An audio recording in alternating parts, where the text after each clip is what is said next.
सीमा हैदर एक ऐसा नाम जिसकी चर्चा भारत और पाकिस्तान दोनों मुल्कों में हो रही है। पबजी से शुरू हुआ सीमा का प्यार इस समय कई सवालों के घेरे में है। यहाँ तक कि उसके बारे में कई नए नए खुलासे भी हो रहे हैं, जिससे उस पर और ज्यादा शक गहराता जा रहा है। कैसे, चलिए जानते हैं। देखिए, पाकिस्तान से भागकर भारत आई सीमा हैदर की जब पुलिस ने जांच की तो उसमें यह पता चला कि सीमा के पास एक नहीं बल्कि पांच पासपोर्ट हैं। यही नहीं, उसके पास 3 मोबाइल भी बरामद किए गए हैं। सीमा के पास मिले हुए डॉक्यूमेंट्स की जब जांच की गई तो पता चला कि सीमा सिर्फ 5वीं पास है, लेकिन फिर भी फर्राटेदार इंग्लिश बोलती है। यही नहीं, उसे कंप्यूटर की भी पूरी नॉलेज है।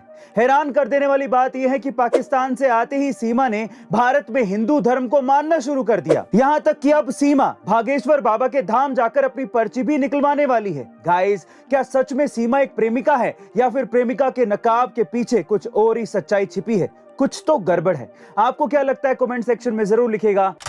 महाभारत में पांडवों ने 100 के 100 कौरवों का वध कर दिया था, ये बात तो सबको पता होगी।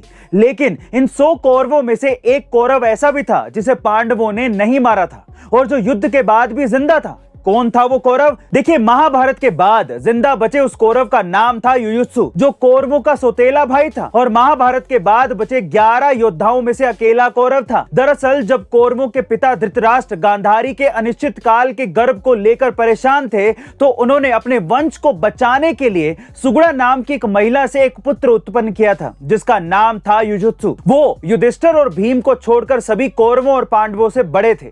यही नहीं, उन्होंने कौरवों की अधर्म की नीति को देखते हुए पांडवों के साथ मिलकर लड़ने का निश्चय किया था, जिसके चलते महाभारत में उन्होंने कौरवों की खुफिया जानकारी निकालकर पांडवों को दी थी।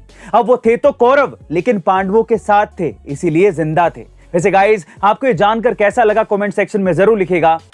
क्लाइमेट चेंज की वजह से बढ़ रहे तापमान का असर अब आपको हिमाचल और उत्तराखंड में प्रत्यक्ष रूप में दिख रहा होगा, पर इसका परोक्ष असर महिलाओं के साथ हो रही हिंसा पर भी पड़ रहा है। लेकिन बढ़ते तापमान का और महिलाओं के साथ हो रही हिंसा का आपस में क्या लेना देना है?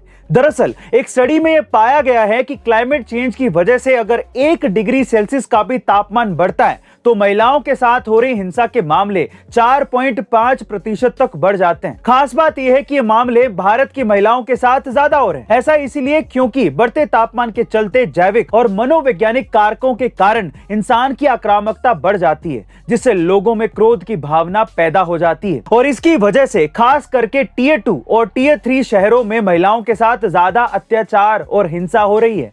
कितना अजीब है ना कि आदमी ही प्रकृति की गर्मी को बढ़ा रहा है और प्रकृति आदमी के दिमाग की गर्मी को और झेल रही हैं औरतें। आपका इसके बारे में क्या कहना है? कमेंट सेक्शन में जरूर लिखिएगा। मिलते हैं अगली वीडियो में।